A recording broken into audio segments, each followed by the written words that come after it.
We overproduce food in the world by enormous amounts. That means the markets are always saturated, the food is cheap. New Zealand can produce cheap lamb. America produces cheap corn. Argentina produces cheap beef. We can't compete with that. So that comes into our markets and our farmers have to try and compete with that. And the only way they can do it is to get ever cheaper. And the consequences of that, if you are in business, how do you make that food cheaper? Predominantly, you look at the major cost of that production, and that cost is usually labour. Most people ignore the labour consequences. We'll go into a supermarket, we'll pick up a cauliflower with a Union Jack on it and think that's fine, not realising it's cheap labour that has produced that cauliflower.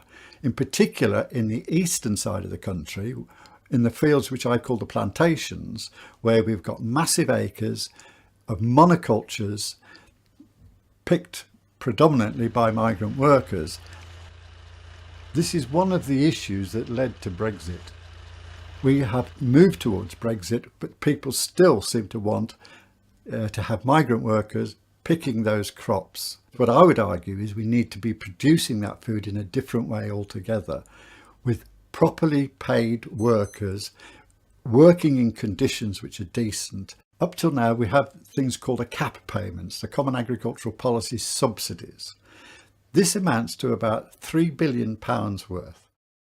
Some people think that all farmers get these subsidies.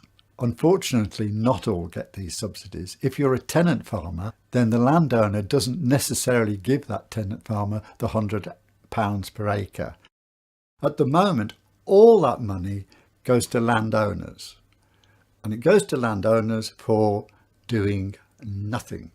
They don't have to do anything other than fill the forms in. I would argue that money will be much better spent paying workers on the land. That includes farmers and farm workers. And what I propose in the book Bittersweet Brexit is that about 300,000 of them, which is about the total working population on our land, should each get about £10,000 each extra. That would bring their wages up into living wage status, which I believe in the long term would encourage more people to work on the land. And we especially need young people to work on the land and see their careers on the land. Because if we don't, we're not going to have anybody to work the land in a few years. At the moment, the average age of farm workers is 59.